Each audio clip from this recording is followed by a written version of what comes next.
ನಮಸ್ಕಾರ. Praise the lord Jesus. ಎಲ್ಲ ನನ್ನ ಪ್ರೀತಿಯ ದೇವಜನರೇ, ನನ್ನ ಪ್ರೀತಿಯ ಸಹೋದರಿ ಸಹೋದರ, ಮತ್ತೊಂದು ದಿನ ನಮ್ಮ ಕರ್ತನಾದ ಯೇಸು ಕ್ರಿಸ್ತರ ಪ್ರೀತಿಯುಳ್ಳ ನಾಮದಲ್ಲಿ ನಿಮ್ಮೆಲ್ಲರನ್ನ ಸ್ವಾಗತ ಮಾಡುತ್ತೇನೆ. ಪ್ರಿಯ ದೇವಜನವೇ, ನೀವೆಲ್ಲರೂ ಚೆನ್ನಾಗಿದ್ದೀರಲ್ವಾ?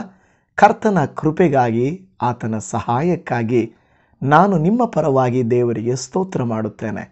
ಆತನ ವಾಕ್ಯಗಳು ನಮಗೆ ಆಧರಣೆಯು, ಧೈರ್ಯವೂ ಬಲವೂ ಆಗುತ್ತದೆ. ಪ್ರಿಯ ದೇವಜನವೇ, ನೀವೆಲ್ಲರೂ ಪ್ರಾರ್ಥನೆ ಮಾಡುತ್ತಿರುವಂಥ ವಿಚಾರ, ಈ ವಾರದಲ್ಲಿ ಶುಕ್ರವಾರ ಇರುವಂಥ 26ನೇ ತಾರೀಕು ನಮ್ಮ ಸಭೆಯ ವಾರ್ಷಿಕೋತ್ಸವಕ್ಕೆ ನಿಮ್ಮೆಲ್ಲರನ್ನ ಪ್ರೀತಿಪೂರ್ವಕವಾಗಿ ನಾವು ಸ್ವಾಗತ ಮಾಡುತ್ತೇವೆ. ಆ ಒಂದು ಕಾರ್ಯಕ್ರಮದಲ್ಲಿ ಸೇವಕರು, ಘನ ಸೇವಕರು ಪೌಲ್ ಜಯ್ ಅವರು ಬರ್ತಾರೆ. ಸುತ್ತಮುತ್ತಲಿನ ಸೇವಕರುಗಳು, ನಾನು ಇರುತ್ತೇನೆ. ಈ ಸೇವೆಯನ್ನು ಪ್ರೀತಿಸಿ, ಪ್ರಾರ್ಥಿಸಿ, ಸಹಾಯ ಮಾಡಿ ಧೈರ್ಯಪಡಿಸಿದಂಥ ನೀವೆಲ್ಲರೂ ಒಂದು ವೇಳೆ ಇರುವುದಾದರೆ ಸಂತೋಷ. ನಾನು ಇದನ್ನು ನೋಡುತ್ತಾ ಇರ್ತೇನೆ, ನಾನು ನಂಬುತ್ತೇನೆ ನಿಮ್ಮಲ್ಲಿ ಅನೇಕರು ಬರುತ್ತೀರೆಂಬುದಾಗಿ. Thank you so much. ಪ್ರಾರ್ಥನೆ ಮಾಡಿರಿ. ಆ ವಿಷಯಕ್ಕಾಗಿ ತುಂಬ ಒತ್ತಡಗಳಿರ್ತವೆ, ಅವಶ್ಯಕತೆಗಳಿರ್ತವೆ. ಪ್ರಾರ್ಥನೆ ಮಾಡಿ. ಪ್ರಿಯ ದೇವಜನವೇ, ಈ ದಿನದ ದೇವರ ವಾಕ್ಯವು ಏನೆಂಬುದಾಗಿ ನೀವು ನೋಡುವಾಗ, ಈ ದಿನಗಳಲ್ಲಿ ದೇವರು ನಮ್ಮನ್ನು ಪ್ರತ್ಯೇಕವಾಗಿ ತನ್ನ ಸೇವೆಗಾಗಿ ಕರೆದಿದ್ದಾರೆ. ನನ್ನನ್ನು ಮಾತ್ರವಲ್ಲ, ನಿಮ್ಮನ್ನು ಕರೆದಿದ್ದಾರೆ. ದೇವರು ಏನೋ ಒಂದು ಉದ್ದೇಶದಿಂದ ನಮ್ಮನ್ನು ಧೈರ್ಯಪಡಿಸಿ, ಮಗನೇ ಭಯಪಡಬೇಡ, ಮಗಳೇ ನಾನು ನಿನಗೆ ಜವಾಬ್ದಾರಿ ಕೊಟ್ಟಿದ್ದೇನೆ ಎಂದು ಹೇಳುವಾಗ ನಾವು ಅನೇಕ ಕಾರಣಗಳನ್ನು ಕೊಡುತ್ತೇವೆ. ನಾನು ಹಾಗೆ ಸ್ವಾಮಿ, ನಾನು ಹೀಗೆ ಸ್ವಾಮಿ ಅಂತ. ಕೇವಲ ನೀವು ಮಾತ್ರ ಅಲ್ಲ, ಘನ ಸೇವಕನು, ಮಹಾನಾಯಕನು, ಪ್ರವಾದಿ, ನ್ಯಾಯಸ್ಥಾಪಕ, ಒಳ್ಳೆ ಹೆಸರನ್ನು ಹೊಂದಿದ ಮೋಶೆ ಕೂಡ ದೇವರಿಗೆ ಕಾರಣಗಳನ್ನು ಕೊಡ್ತಾ ಇದ್ದಾನೆ. ಹಾಗಾದರೆ ಇವತ್ತು ನಾವು ಕರ್ತನ ಸನ್ನಿಧಿಯಲ್ಲಿ ಮೋಶೆಯು ಕೊಟ್ಟ ಕಾರಣಗಳೇನು? ಎಷ್ಟು 5-6 ಕಾರಣಗಳನ್ನು ಕೊಡ್ತಾನೆ. ದೇವರೇ ಹಾಗೆ, ದೇವರೇ ಹೀಗೆ, ದೇವರೇ ಅಂತ. ದೇವರನ್ನು ಆತನು ಬಿಟ್ಟನು, ದೇವರು ಅವನನ್ನು ಬಿಡಲಿಲ್ಲ. ಇವತ್ತು ನಿಮ್ಮನ್ನು ಅಷ್ಟೇ, ನನ್ನನ್ನು ಅಷ್ಟೇ, ನಾವು ಬೇಡ ಅಂದರೂ ಕೂಡ ದೇವರು ನಮ್ಮನ್ನು ಪ್ರೀತಿಸ್ತಾರೆ, ಕೈ ಹಿಡಿಯುತ್ತಾರೆ, ಬಲಪಡಿಸುತ್ತಾರೆ, ಉಪಯೋಗಿಸ್ತಾರೆ, ನಡೆಸುವಂಥವರು ಆಗಿದ್ದಾರೆ. ಇದರಿಂದ ಮುಖ್ಯವಾದಂಥ ದೇವರ ವಾಕ್ಯವು ವಿಮೋಚನಾ ಕಾಂಡ ಗ್ರಂಥ 3ನೇ ಅಧ್ಯಾಯ 12ನೇ ವಾಕ್ಯ. ಅದಕ್ಕೆ ದೇವರು, ನಾನೇ ನಿನ್ನ ಸಂಗಡ ಇರುವೆನು ಎಂದು ಹೇಳಿದನು. ಹಲ್ಲೆಲೂಯಾ, ಕರ್ತರಿಗೆ ಸ್ತೋತ್ರ. ಮಹಾನಾಯಕನಾದಂಥ ಮೋಶೆಗೆ ದೇವರು ಎಷ್ಟು ಸಾರಿ ಅರ್ಥಪಡಿಸಲಿಕ್ಕೆ ಟ್ರೈ ಮಾಡ್ತಾರೆ ಗೊತ್ತಾ? ತುಂಬ ಸಾರಿ ಆಗಲ್ಲ ಮಗನೇ, ಹೀಗೆ ಮಗನೇ, ಇದಲ್ಲ ಮಗನೇ, ಅದು ಮಗನೇ, ಹೀಗೆ ನೋಡು, ಹಾಗೆ ನೋಡು ಅಂತ ತುಂಬ ಸಾರಿ ಹೇಳುತ್ತಾ ಇದ್ದಾರೆ. ತಂದೆಗಿಂತ ಹೆಚ್ಚಾಗಿ, ತಾಯಿಗಿಂತ ಹೆಚ್ಚಾಗಿ ನಮ್ಮನ್ನು ಪ್ರತಿ ಸಾರಿ ದೇವರು ಸಂತೈಸುವುದನ್ನು ನಾವು ಇವತ್ತಿನ ವಾಕ್ಯ ಭಾಗದಲ್ಲಿ ಮೋಶೆಯ ಜೀವಿತದ ಮುಖಾಂತರವಾಗಿ ನಾವು ನೋಡುವಂಥವರು ಆಗಿದ್ದೇವೆ. ಹೌದು, ಅನೇಕ ಸಾರಿ ನಾವು ದೇವರ ಹತ್ರ ಪ್ರಶ್ನೆಗಳನ್ನು ಹಾಕುತ್ತೇವೆ, ಬಲಹೀನತೆಗಳನ್ನು ತೋರಿಸುತ್ತೇವೆ. ಆದರೆ ದೇವರು ಅದಕ್ಕೆ ಕೊಡುವ ಉತ್ತರ ಇವತ್ತು ನಿಮ್ಮ ಜೀವಿತವನ್ನು ಬದಲಾಯಿಸಲಿಕ್ಕೆ ಸಾಧ್ಯವಾಗ್ತದೆ. ಹಾಗಾದರೆ ಪ್ರಿಯ ದೇವಜನವೇ, ದೇವರೊಂದು ಮಾತು ಅವರಿಗೆ ಹೇಳಿದರು, ಒಂದೇ ಒಂದು ಮಾತು ಹೇಳಿದರು, ನಾನೇ ನಿನ್ನ ಸಂಗಡ ಇರುವೆನು ಎಂಬುದಾಗಿ. ಆದರೆ ಮೋಶೆಯ ಜೀವಿತವನ್ನು ನಾವು ನೋಡುವಾಗ ಮೋಶೆ ಸುಮಾರು ಕಾರಣಗಳನ್ನು ಒಂದು ವೇಳೆ ಕೊಟ್ಟನು. ನಾವು ಮೊದಲನಿಂದ ನಾವು ಹೋಗೋಣ. ಮೊದಲ ವಾಕ್ಯವನ್ನು ನೀವು ಓದಿಕೊಳ್ಳ್ರಿ. ವಿಮೋಚನಾ ಕಾಂಡ ಗ್ರಂಥ 3ನೇ ಅಧ್ಯಾಯ 11ನೇ ವಾಕ್ಯದಲ್ಲಿ, ಮೋಶೆ ದೇವರಿಗೆ, ಫರೋಹನ ಸನ್ನಿಧಾನಕ್ಕೆ ಹೋಗುವುದಕ್ಕೂ ಇಸ್ರಾಯೇಲರನ್ನ ಐಗುಪ್ತ ದೇಶದಿಂದ ಕರ್ಕೊಂಡು ಬರುವುದಕ್ಕೂ ನಾನು ಎಷ್ಟರವನು ಎಂದು ಹೇಳಿದನು ಅಂತ ನೋಡ್ತೇವೆ. ಮೊದಲನೇದಾಗಿ ಹೇಳ್ತಾನೆ, ಅಯ್ಯೋ ನಾನು ಫರೋಹನ ಮುಂದೆ ಹೋಗೋದಕ್ಕ, ಅವರ ಮಾತ್ರ ಮಾತಾಡೋದಕ್ಕೆ ನಾನು ಎಷ್ಟರವನು, ಉವಮಾಯ್, ನಾನು ಯಾರು ಅಂತ ಕೇಳ್ತಾ ಇದ್ದಾನೆ. ಅಂದರೆ ತನ್ನನ್ನು ತಾನು ಡಿಗ್ರೇಡ್ ಮಾಡಿಕೊಳ್ತಾ ಇದ್ದಾರೆ. ಪ್ರಿಯ ದೇವಜನ, ಇವತ್ತು ನಾನು ನಿಮಗೆ ಹೇಳುತ್ತೇನೆ, ನಿಮಗೆ ವಯಸ್ಸಾಗಿರಬಹುದು, ನೀವು ಮುದುಕರಾಗಿರಬಹುದು, ಬುದ್ಧಿ ಇಲ್ಲದೆ ಇರಬಹುದು, ಅಷ್ಟು ವಿದ್ಯಾಭ್ಯಾಸ ಇಲ್ಲದೆ ಇರಬಹುದು, ಹಣ ಇಲ್ಲದೆ ಇರಬಹುದು, ಏನು ಹೆಸರಿಲ್ಲದೆ ಇರಬಹುದು. ಆದರೆ ಒಂದು ಮಾತು ನಾನು ನಿಮಗೆ ಹೇಳುತ್ತಾ ಇದ್ದೇನೆ, ದೇವರೇ ನೀನು ನನ್ನನ್ನು ಉಪಯೋಗಿಸು ಎಂದು ದೇವರು ಹೇಳಿದರೆ, ಅಲ್ಲ ನೀವು ಹೇಳಿದರೆ ದೇವರು ನಿಮ್ಮನ್ನು ಉಪಯೋಗಿಸ್ತಾರೆ. ನೀವು ಒಂದು ಹೆಜ್ಜೆ ಕರ್ತನಿಗಾಗಿ ನಂಬಿಕೆಯಿಂದ ಇಡುವುದಾದರೆ ಕರ್ತನು ನಡೆಸುತ್ತಾನೆ. ಈ ಒಂದು ವರ್ಷದಲ್ಲಿ ಕರ್ತರು ನಮ್ಮನ್ನು ಅತಿಶಯವಾಗಿ ನಡೆಸಿದರು. ನಾನು ಯಾವತ್ತೂ ಕೂಡ ನನ್ನ ಲೈಫಲ್ಲಿ ಈ ರೀತಿಯಾದ ಸ್ಟೆಪ್ ತಗೊಳ್ತೀನಿ ಅಂತ ನಾನು ಅಂದುಕೊಂಡೇ ಇರಲಿಲ್ಲ. ದೇವರ ಸೇವೆ ಮಾಡಬೇಕು, ನನ್ನ ಅವಶ್ಯಕತೆಯನ್ನು ದೇವರು ನೋಡ್ಕೊಳ್ತಾನೆ ಅಂತ ನಾನು ಹೇಳುತ್ತೇನೆ. ನಾನು ನನ್ನ ಜೀವಿತದ ಸೇವೆಯ 20 ವರ್ಷಗಳ ಸೇವೆಯಲ್ಲಿ ನಾನು ಅನುಭವ ಮಾಡದೇ ಇರುವಂಥ ಕರವನ್ನು ಈ 1 ವರ್ಷದಲ್ಲಿ ನಾನು ಅನುಭವ ಮಾಡಿದ್ದೇನೆ. ಸುಮಾರು ವಿಡಿಯೋಗಳನ್ನು ಮಾಡುವಂತೆಯೂ ಅನೇಕ ಜನರನ್ನು ಸಂಧಿಸುವಂತೆಯೂ ಕಾರ್ಯ ಮಾಡಿದ ನಾನು ಹೊಗಳ್ಕೊಳ್ತಾ ಇಲ್ಲ. ನಾನು ಹೇಳಿದ ಒಂದು ಹೆಜ್ಜೆ ನಾವು ನಂಬಿಕೆ ಹೆಜ್ಜೆಯನ್ನು ಇಡುವುದಾದರೆ ದೇವರು ನಮ್ಮ ಜೊತೆಗೆ ನಡೆದು ನಾನು ನಿನ್ನ ಜೊತೆ ಇದ್ದೀನಿ, ಭಯಪಡಬೇಡ ಎಂದು ಹೇಳುತ್ತಾರೆ. ಖಂಡಿತ ಅತಿಶಯವಾಗಿ ನಡೆಸಿದ್ದಾರೆ. ನಾನೇ ಅದಕ್ಕೆ ಸಾಕ್ಷಿ. ನಾನು ಹೇಳಿದ್ರೆ ತುಂಬ ಹೊತ್ತು ಹಿಡಿಯುತ್ತೆ, ಅದು ಬೇಕಾಗಿಲ್ಲ, ನಿಮಗೆಲ್ಲ ಗೊತ್ತಾಗಿದೆ. ಯಾಕೆಂದರೆ ದೇವರ ವಾಕ್ಯವೇ ಹೇಳುತ್ತಾ ಇದೆ, ನಾವು ದೇವರಿಂದ ಆರಿಸಲ್ಪಟ್ಟಿದ್ದೇವೆ. ನಾನು ನಂಬುತ್ತೇನೆ ಇವತ್ತು ಯಾರು ಈ ವಿಡಿಯೋ ನೋಡ್ತಾ ಇದ್ದೀರಲ್ವಾ ಸಹೋದರಿ, ಒಂದು ಮೂಲೆಯಲ್ಲಿ ಒಂದು ಹಳ್ಳಿಯಲ್ಲಿ ಇರಬಹುದು, ನಿನ್ನನ್ನು ದೇವರು ನೋಡಿದ್ದಾನೆ. ನಿನ್ನ ಜೀವಿತದಲ್ಲಿ ಏನೋ ಒಂದು ಉದ್ದೇಶವನ್ನು ದೇವರು ಇಟ್ಟಿದ್ದಾನೆ ಸಹೋದರ. ನಿನ್ನ ಮೂಲಕವಾಗಿ ಏನೋ ಒಂದು ಕಾರ್ಯ ನಡೀಬೇಕೆಂದು ದೇವರು ಆಶಿಸ್ತಾ ಇದ್ದಾರೆ. ಏನಂತ ನೀವು ಪ್ರಾರ್ಥನೆ ಮಾಡಿರಿ, ದೇವರು ತೋರಿಸಿಕೊಡುತ್ತಾರೆ. ಯಾಕೆಂದರೆ ನಾವು ಮೊದಲ ಪೇತ್ರನ ಪತ್ರಿಕೆಯಲ್ಲಿ 2ನೇ ಅಧ್ಯಾಯ 9ನೇ ವಚನ ನೋಡುವಾಗ, ನೀವಾದರೂ ನಿಮ್ಮನ್ನು ಕತ್ತಲೆಯೊಳಗಿಂದ ಕರೆದು ತನ್ನ ಆಶ್ಚರ್ಯಕರವಾದ ಬೆಳಕಿನಲ್ಲಿ ಸೇರಿಸಿದಾತನ ಗುಣಾತಿಶಯಗಳನ್ನು ಪ್ರಚಾರ ಮಾಡುವವರಾಗುವಂತೆ ದೇವರಾದುಕೊಂಡ ಜನಾಂಗವು, ರಾಜವಂಶಸ್ಥರಾದ ಯಾಜಕರು, ಮೀಸಲಾದ ಜನವು, ದೇವರ ಸ್ವಕೀಯ ಪ್ರಜೆಯು ಆಗಿದ್ದೀರಿ ಎಂಬುದಾಗಿ. ಹಾಲೆಲೂಯಾ. ಇವತ್ತಿನ ವಾಕ್ಯಗಳನ್ನು ನೀವು ಗಮನಿಸಿದರೆ ಬಹಳ ಶ್ರೇಷ್ಠವಾದ ವಾಕ್ಯಗಳಾಗಿರ್ತವೆ ಪ್ರಿಯ ದೇವಜನವೇ. ದೇವರು ನಮ್ಮನ್ನು ಕತ್ತಲೆಯಿಂದ ಕರೆದದ್ದು ಮಾತ್ರ ಅಲ್ಲ, ಬೆಳಕಿನಲ್ಲಿ ಸೇರಿಸಿದ್ದು ಮಾತ್ರ ಅಲ್ಲ, ಆತನ ಕುರಿತಾಗಿ ಪ್ರಚಾರ ಮಾಡುವವರಾಗುವಂತೆ ದೇವರು ನಮ್ಮನ್ನು ಆರಿಸಿಕೊಂಡಿದ್ದಾರೆಂತಲೂ, ನಾವು ದೇವರ ಸ್ವಕೀಯ ಪ್ರಜೆಗಳಾಗಿದ್ದೇವೆಂತಲೂ ದೇವರ ವಾಕ್ಯವೇ ಹೇಳುತ್ತಾ ಇದೆ. ಮೋಶೆಗೆ ಹೇಳ್ತಾರೆ, ಮೋಶೆ, ನನ್ನ ಮಕ್ಕಳು ಐಗುಪ್ತ ದೇಶದಲ್ಲಿ ದಾಸತ್ವದಲ್ಲಿದ್ದಾರೆ, ದೇವರೇ ಎಂದು ನನ್ನನ್ನು ಕೂಗಿ ಕರೆದ್ರಪ್ಪ. ನನ್ನನ್ನು ಕರೆದ ಮೇಲೂ ಕೂಡ ನಾನು ಸುಮ್ಮನೆ ಇದ್ದರೆ ಹೇಗೆ? ನಾನು ಅವ್ರನ್ನ ರಕ್ಷಣೆ ಮಾಡಬೇಕಲ್ವಾ? ಯಾಕೆಂದರೆ ಕೂಗದೆ ಇದ್ದಾಗ ಓಕೆ, ಯಾಕೆಂದರೆ ಅವರು ನನ್ನನ್ನು ನೆನೆಸಿಕೊಳ್ಳೇ ಇಲ್ಲ. ಆದರೆ ಅವರು ನೆನೆಸಿಕೊಂಡ್ರು. ಅಬ್ರಹಾಮನ, ನಮ್ಮ ಪಿತೃಗಳಾದ ಅಬ್ರಹಾಮನ, ಈಸಾಕನ, ಯಾಕೋಬರ ದೇವರೇ ನಮ್ಮನ್ನು ಕಾಪಾಡಯ್ಯ ಎಂದು ಕೂಗಿದರು. ಕೂಗಿದ ಮೇಲೆ ತಂದೆಯಾದ ನಾನು, ದೇವರಾದ ನಾನು, ಕರ್ತನಾದ ನಾನು ಅವ್ರನ್ನ ಬಿಡಿಸದೇ ಇದ್ದರೆ ಹೇಗೆ? ನೀನು ಹೋಗ್ಬಿಟ್ಟು ಬಿಡಿಸ್ಬೇಕು, ನಾನು ನಿನ್ನ ಜೊತೆಯಲ್ಲಿ ಇರ್ತೀನಿ, ನಾನು ನಿನ್ನನ್ನು ಒಂಟಿಯಾಗಿ ಬಿಡೋದಿಲ್ಲ ಅಂತ ಹೇಳಿದಾಗ ಮೋಶೆ ಕೊಟ್ಟ ಮೊದಲನೆಯ ಕಾರಣ ಏನಂದರೆ, ನಾನು ಎಷ್ಟರವನು ಹೇಳ್ತಾನೆ. ಅಲ್ಲಿ ಹೇಳುವಂಥ ಮಾತು ಏನಂದರೆ, ನಾನು ಎಷ್ಟರವನು. ನಾವು ಕೆಲವು ಸಾರಿ ಅಷ್ಟೇ ಹೇಳ್ತೀವಲ್ಲ, ಪ್ರತಿಯೊಬ್ಬರು. ನಾನು ಒಂದು ವೇಳೆ ಅದೇ ರೀತಿಯಾಗಿ, ದೇವರೇ ನಾನು ಎಷ್ಟರವನಪ್ಪ, ನಾನು ಯಾವುದೂ ಕಲ್ತಿಲ್ಲ, ನನಗೆ ಯಾವ ಈ ಲೋಕ ಜ್ಞಾನ ಟೆಕ್ನಾಲಜಿ ಗೊತ್ತಿಲ್ಲ ಅಂತ. ಆದರೆ ದೇವರ ಕೃಪೆ ಇದ್ದರೆ, ನಾನು ನಿಮಗೆ ಹೇಳ್ತಾ ಇದ್ದೇನೆ ಸಹೋದರಿ ಸಹೋದರ, ನಿಮ್ಮ ಮೇಲೆ ದೇವರ ಕೃಪೆ ಇದ್ದರೆ ನೀವು ಏನು ಮಾಡ್ತಾ ಇದ್ದೀರೋ ನಿಮಗೆ ಕಷ್ಟನೇ ಅನಿಸೋದಿಲ್ಲ, ಇಷ್ಟ ಆಗುತ್ತದೆ ನಿಮಗೆ. ಅದನ್ನು ಗಮನಿಸ್ರಿ. ದೇವರಿಗಾಗಿ ನೀವು ಒಂದು ತೀರ್ಮಾನ ಮಾಡಿರಿ, ನಂಬಿಕೆ ಹೆಜ್ಜೆಯನ್ನು ಇಡ್ರಿ. ನನ್ನ ಮಾತನ್ನಲ್ಲ, ದೇವರ ಮಾತನ್ನು ನಂಬ್ರಿ, ದೇವರು ಅತಿಶಯವಾದ ಕಾರ್ಯಗಳನ್ನು ಮಾಡ್ತಾನೆ. ಇದನ್ನು ಹೇಳಿದ ತಕ್ಷಣ ದೇವರೊಂದು ಮಾತು ಹೇಳ್ತಾರೆ, ನಾನು ಎಷ್ಟರವನ್ ದೇವರೇ ಅಂತ ಅಂದ ತಕ್ಷಣ ಅದರ 12ನೇ ವಚನ, ವಿಮೋಚನಾ ಕಾಂಡ 3:12 ನೋಡ್ರಿ. ಅದಕ್ಕೆ ದೇವರು ಒಡನೆ, ಅಪ್ಪ ನಾನು ಎಷ್ಟರವನು ಅಂದ ತಕ್ಷಣ ದೇವರು ಹೇಳ್ತಾನೆ, ಅದಕ್ಕೆ ದೇವರು, ನಾನೇ ನಿನ್ನ ಸಂಗಡ ಇರುವೆನಪ್ಪ, ನಾನೇ ನಿನ್ನ ಸಂಗಡ ಇರುವೆನು. ನಾನು ನಿನ್ನ ಮೂಲಕವಾಗಿ ಅವನ್ನ ಹೊರಗಡೆ ತಂದಾಗ, ಅವರ ಆರಾಧನೆ ಮಾಡೋಕ್ಕೆ ಹೋದಾಗ ಆಗ ಗೊತ್ತಾಗ್ತದೆ, ಓ ದೇವರು ಹೇಳಿದ್ರು ನಿನ್ನ ಸಂಗಡ ಇರುತ್ತೇನಂತ. ಎಲ್ಲಿವರೆಗೂ ಒಂದು ಮಾತನ್ನು ಕೊಡ್ತಾರೆ ನಿಮಗೂ ನನಗೂ. ದೇವರು ಹೇಳ್ತಾರೆ, ಪ್ರಾರಂಭ ಅಲ್ಲ ನಾನು ಮಾತು ಕೊಟ್ಟು ಮರಳು ಮಾಡೋನಲ್ಲ, ಮೋಸ ಮಾಡೋನಲ್ಲ. ನಿಮ್ಮನ್ನು ದೇವರು ಹೇಳೋ ಮಾತು, ನಿಮಗೆ ಮಾತು ಕೊಟ್ಟರೆ ಕೊನೆಯ ತನಕ ಇರುತ್ತೇನೆ, ಆಚೆ ದಡದ ತನಕ ದೇವರು ನಮ್ಮ ಸಂಗಡ ಇದ್ದು, ಬಿರುಗಾಳಿಯಲ್ಲಿಯೂ ಬರುವ ಅಲೆಗಳಲ್ಲಿಯೂ ಬರುವ ಸಂಕಟಗಳಲ್ಲಿಯೂ ಸಂಗಡ ಇದ್ದು ನಮ್ಮನ್ನು ದಡ ಮುಟ್ಟಿಸುತ್ತಾರೆ. ಅದೇ ಯೇಸುವಿನ ಪ್ರೀತಿ.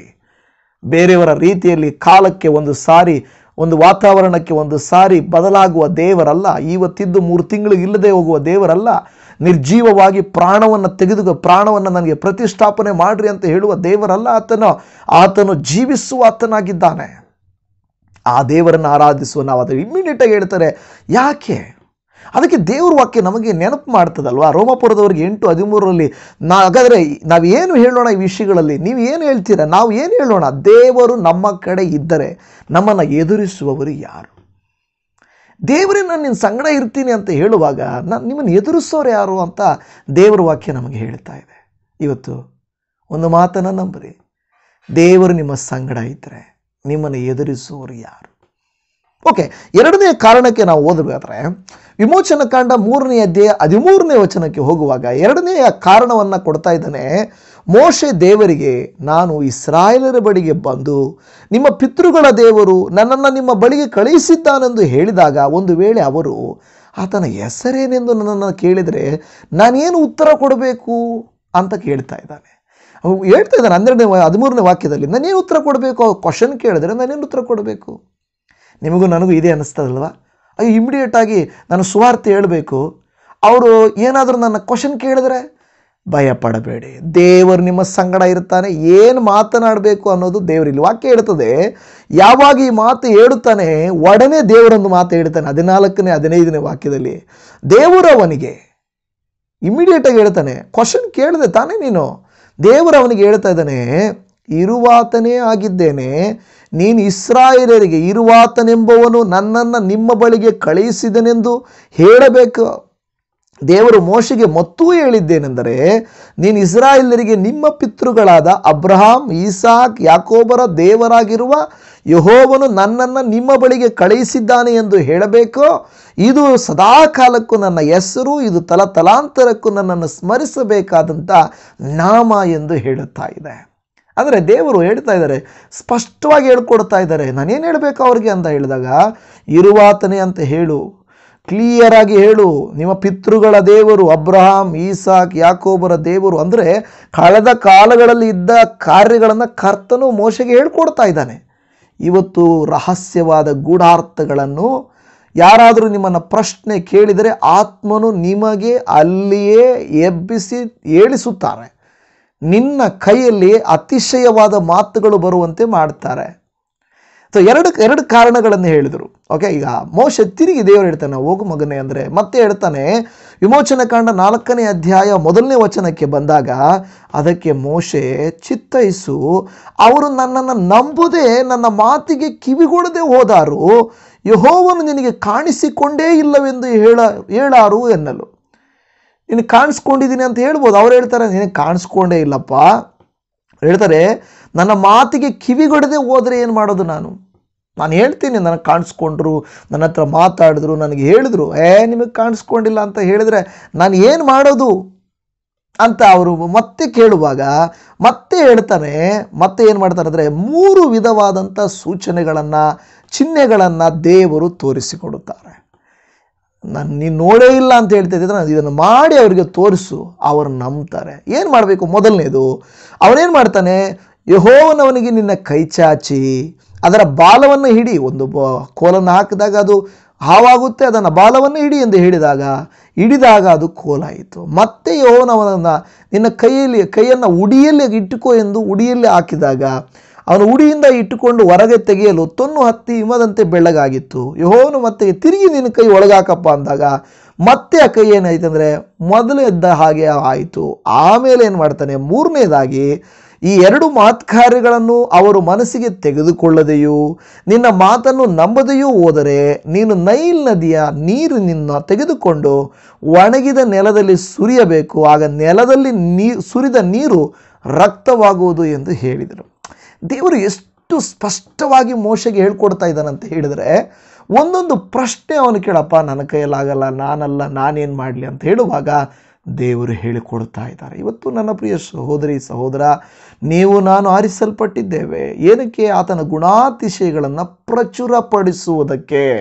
ಆ ಪದವನ್ನು ಗಮನಿಸಿರಿ, ಪ್ರಚುರಪಡಿಸುವುದಕ್ಕೆ. ಅಂದರೆ ನಮ್ಮ ಜೀವಿತದ ಮೂಲಕ ದೇವರ ಸಾಕ್ಷಿ ಹೇಳುವುದಕ್ಕೆ, ಸುವಾರ್ತೆ ಸಾರುವುದಕ್ಕೆ, ಆತ್ಮಗಳನ್ನು ಗೆಲ್ಲುವುದಕ್ಕೆ ಕಳಿಸಿಕೊಟ್ಟಿದ್ದಾರೆ.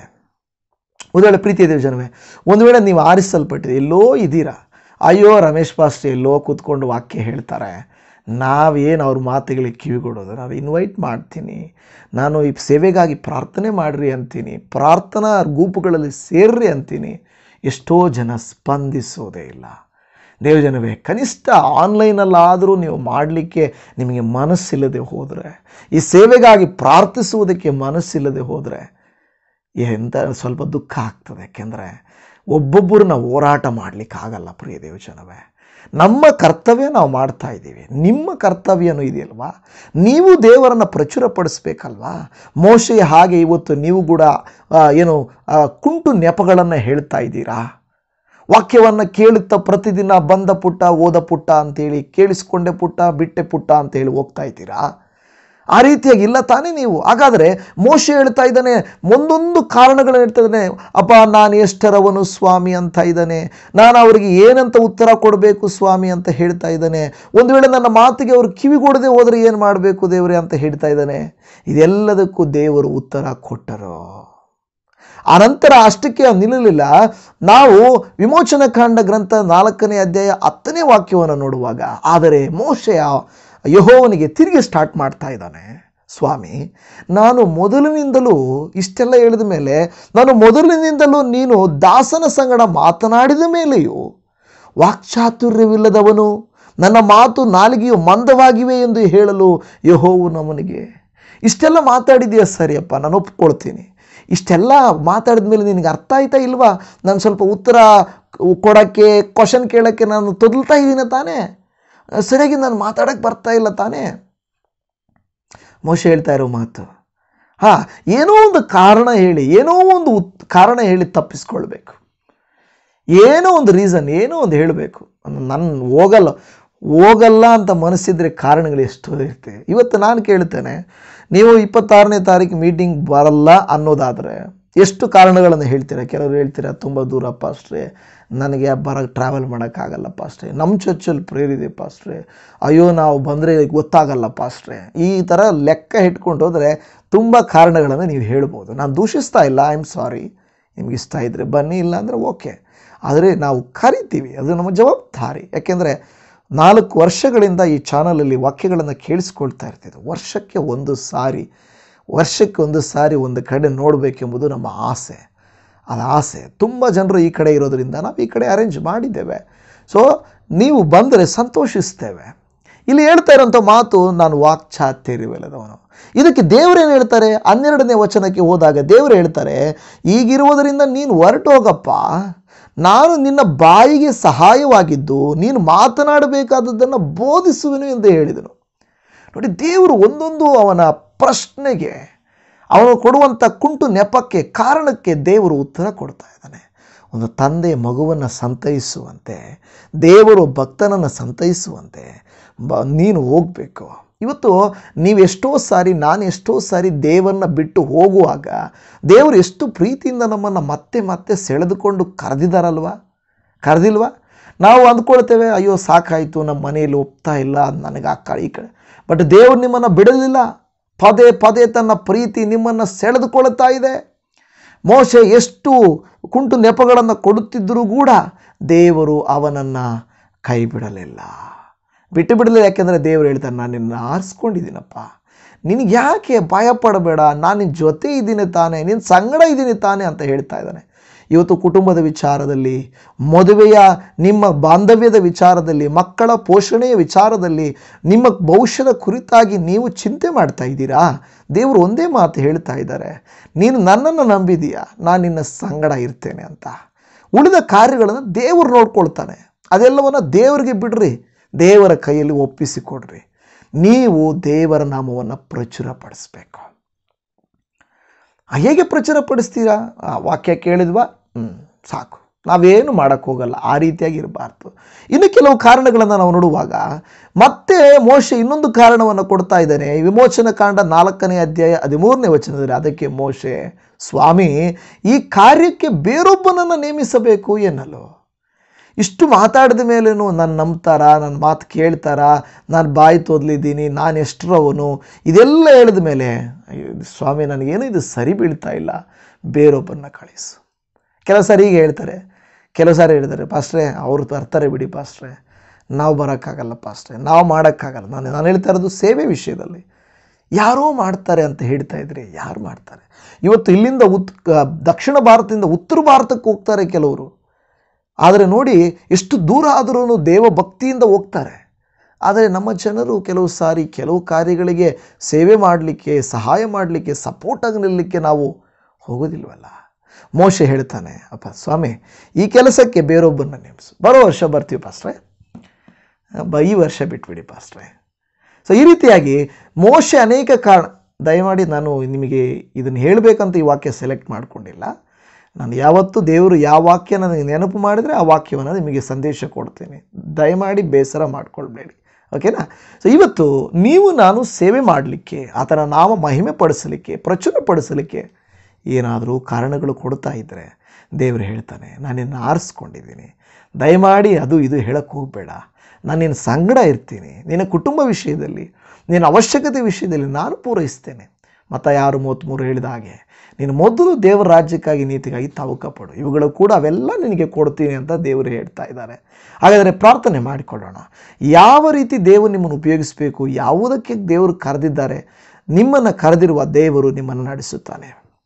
ಪ್ರೀತಿ ಕೃಪೆಗಳಲ್ಲಿ ಐಶ್ವರ್ಯವಂತನು ನಮ್ಮನ್ನು ದೇವರ ಯಾಜಕರನ್ನಾಗಿ, ಸ್ವಕೀಯ ಜನರನ್ನಾಗಿ, ನಿನ್ನ ಗುಣಾತಿಶಯಗಳನ್ನು ಪ್ರಚುರಪಡಿಸುವವರಾಗಿ ಆರಿಸಿಕೊಂಡಿದ್ದಕ್ಕಾಗಿ ನಿಮಗೆ ಸ್ತೋತ್ರ. ನಾವು ಹೋಗದೇ ಇದ್ದರೆ, ನಾವು ಮಾಡದೇ ಇದ್ದರೆ ಇನ್ಯಾರು ಮಾಡ್ತಾರಪ್ಪ? ನಾವೇ ನಿಂತುಕೊಳ್ಳದೆ ಹೋದರೆ ಇನ್ಯಾರು ನಿಂತುಕೊಳ್ತಾರೆ? ಪ್ರತಿಯೊಬ್ಬರು ಕಾರಣಗಳನ್ನು ಕೊಡುವವರೇ. ಮಹಾನಾಯಕನಾದಂಥ ದೇವರೇ ಆರಿಸಲ್ಪಟ್ಟವನು, ಜನ್ಮತಃ ನಾಯಕನಾಗಿ ಆರಿಸಲ್ಪಟ್ಟವನಾದಂಥ ಮೋಶೆ ಕೂಡ ಕಾರಣಗಳನ್ನು, ಇಷ್ಟೊಂದು ಕಾರಣಗಳನ್ನು ಕೊಡ್ತಾರೆ. ಅಪ್ಪ, ನಾವು ಇನ್ನೂ ಹೆಚ್ಚಿನ ಅಧಿಕವಾದ ಕಾರಣಗಳನ್ನು ನಾವು ಕೂಡ ಕೊಡ್ತೇವೆ.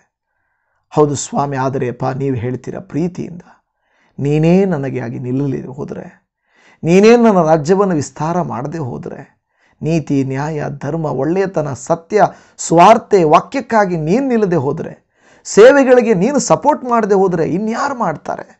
ಯಾರೋ ಮಾಡ್ತಾರೆ, ಅಯ್ಯೋ ಎಷ್ಟೋ ಜನ ಮಾಡ್ತಾರೆ, ನಾನೇನಾ ಅಂತ ಅಂದುಕೊಳ್ಳುವವರು ಅನೇಕರು. ದೇವರೇ ಅಪ್ಪ, ಹೌದು ಸ್ವಾಮಿ, ಇವತ್ತು ಈ ವಾಕ್ಯವನ್ನು ಕೊನೆಯವರೆಗೂ ಯಾವ ಸಹೋದರಿ ಸಹೋದರನು ಕೇಳಿದ್ದಾರೋ, ಯಾವ ಮನೆಯವರು ಕೇಳಿದ್ದಾರೋ, ಅವರು ಕುಳಿತುಕೊಂಡು ಪ್ರಾರ್ಥಿಸಿ, ನಾನು ಏನು ಮಾಡಬಲ್ಲೆನು ದೇವರೇ, ನಿನ್ನ ರಾಜ್ಯಕ್ಕಾಗಿ ನಿನಗಾಗಿ ನಾನು ಏನು ಮಾಡಬಲ್ಲೆನು ಅಂತ ಕೇಳುವುದಾದರೆ ನೀವು ಮಾರ್ಗ ತೋರಿಸುತ್ತೀರಿ, ಉಪಯೋಗಿಸುತ್ತೀರಿ, ಸಂಗಡ ಇರುತ್ತೀರಿ, ಜಯಶಾಲಿಯನ್ನಾಗಿ ಮಾಡುತ್ತೀರಿ. ತಂದೆ ದೇವರೇ, ಇವತ್ತು ಮೋಶೆಯಂತೆ ನಾವು ಅನೇಕ ಕುಂಟು ನೆಪಗಳನ್ನು ಕೊಡುತ್ತಿದ್ದರೂ ಕೂಡ ತಂದೆ ದೇವ, ನೀವು ನಮ್ಮನ್ನು ಬಿಡದೆ ನಿನ್ನ ಪ್ರೀತಿಯಿಂದ ಸೆಳೆದುಕೊಂಡಿದ್ದೀರಾ. ಈಗ ಇವತ್ತು ಎಷ್ಟೇ ಬಾಧ್ಯತೆ ಇದ್ದರೂ ಕೂಡ, ಎಷ್ಟೇ ಭಾರ ಇದ್ದರೂ, ಎಷ್ಟೇ ಭಯ ಇದ್ದರೂ, ಎಷ್ಟೇ ಕಾರ್ಯಗಳಿದ್ದರೂ, ಇವರು ನಿನ್ನನ್ನು ನಂಬಿರುವುದರಿಂದ, ನಂಬಿಕೆ ಹೆಜ್ಜೆಯನ್ನು ಇಟ್ಟಿರುವುದರಿಂದ ಇವರನ್ನು ನೀವು ಉಪಯೋಗಿಸ್ತೀರಾ, ನೀವು ಮಹಿಮೆ ಪಡಿಸ್ತೀರಾ, ನಿಮ್ಮ ನಾಮವು ಘನಪಡಿಸಲ್ಪಡುತ್ತೆ. ಖಂಡಿತ ಆ ರೀತಿಯಾಗಿ ಮಾಡಿ ನಮ್ಮೆಲ್ಲರನ್ನ ನೀನು ಉಪಯೋಗಿಸಿ ಮಹಿಮೆ ಹೊಂದುತ್ತೆ ಎಂದು ಯೇಸುವಿನ ನಾಮದಲ್ಲಿ ಪ್ರಾರ್ಥಿಸ್ತೇವೆ ತಂದೆಯೇ, ಆಮೆನ್. ಪ್ರೀತಿಯ ದೇವಜನವೇ, ನಿಮ್ಮೆಲ್ಲರಿಗೂ ಶಲೋಮ್, ಪ್ರೈಸ್ ದ ಲಾರ್ಡ್.